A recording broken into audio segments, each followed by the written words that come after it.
क्या समस्या है आपकी वहाँ की?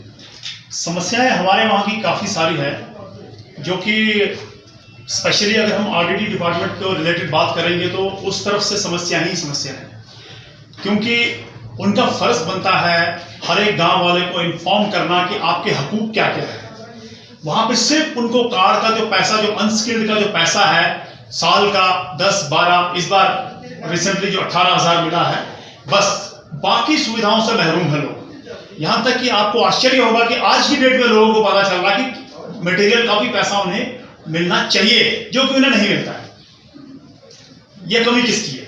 अगर हम बात करें मटेरियल की, 2005 से लेकर अभी तक कितना मटेरियल आपको मिला होगा? किस किस सेशन का मटेरियल होगा, या फिर मिला ही नहीं होगा? क्या कहना चाहेंगे? ये सुन के अजीब सा लग रहा है कि मैंने जैसे आपको पहले भी जिक्र किया इस बात का कि हमारे वहां पे 90% लोगों को ये मालूम ही नहीं है कि मटेरियल भी कोई चीज है। आप 2005 की बात कर रहे हैं, मैं 2020 की बात कर रहा हूं। आज की डेट में भी किसी को मालूम नहीं। आप अंदाजा लगा सकते हैं कि 2005 से जो मटेरियल निकला है वो कहां गया है।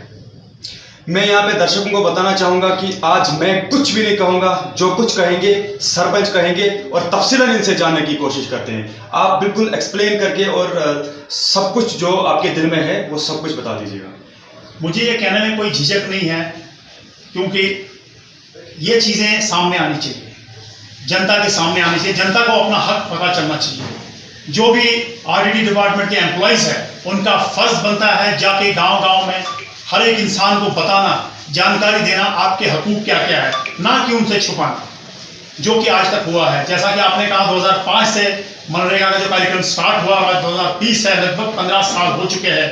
आज तक लोग इस चीज से महरूम हैं कि उन्हें मटेरियल दे दिया जाता है। जो 90% लोगों को पता नहीं, जो 10% है वो शायद डिपार्टमेंट के ही लोग हैं और उनके जो चेले चपाटे हैं उनको मालूम है कि मटेरियल नहीं होता है। तो इस बार हमने जो एक बहुत बड़ी मुहिम छेड़ी है ऑडिट डिपार्टमेंट के खिलाफ, और हमें ये कहने में कोई झिझक नहीं है, ना ही कोई डर है कि उन्हें ये रिकवरी देनी पड़ेगी। जो अभी हमने ये मुहिम शुरू की है, जो हमें कोऑपरेट किया है एसएसपी किश्तवाड़, डीएसपी साहब ने, एसएचओ किश्तवाड़ साहब ने, एसएचओ दक्षिण साहब ने, जो उन्होंने कार्रवाई की है, हमारी कंप्लेन के ऊपर जो उन्होंने एक्शन किया है, बहुत ही तारीफ के काबिल है। और अच्छा होता अगर डिपार्टमेंट भी उसमें कोऑपरेट होता, लेकिन डिपार्टमेंट अभी भी कॉम्प्रोमाइज कराने के चक्कर में है।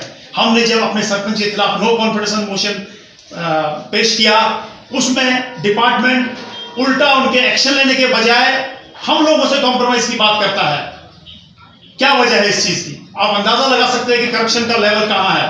क्योंकि सरपंच अगर बर्खास्त हो गया, उसके खिलाफ कार्रवाई होगी, तो ये सब सामने आ जाएगा।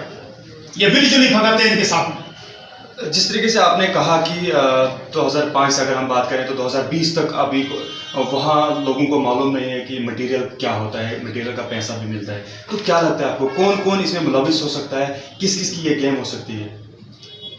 ये तो साफ जाहिर है, बिल्कुल दुनिया के सामने है। सिवाय डिपार्टमेंट के इसमें और कौन शामिल हो सकता है? और जो उनके जो मिली भगत जिनके साथ में है, जो उनके नुमाइंदे होते हैं, कुछ ऐसे जो कि खुदगर्ज नुमाइंदे होते हैं, जो सिर्फ अपने फायदे के लिए देखते हैं, जनता के लिए नहीं। वो भूल जाते हैं कि उसी जनता ने उन्हें चुना है और उन जनता को उनका हक दिलाना उनका पहला काम है।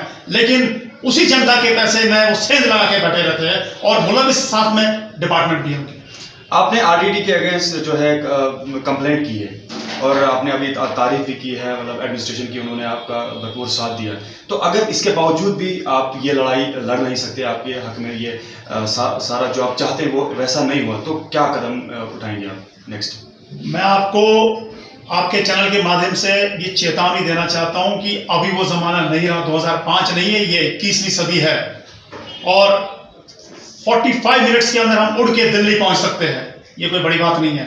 अगर हमें जरूरत पड़ी हम एनआईए की जांच करवाएंगे, कहीं भी हमें जाना पड़े, लेकिन हमें ये स्कैम सुधारना है।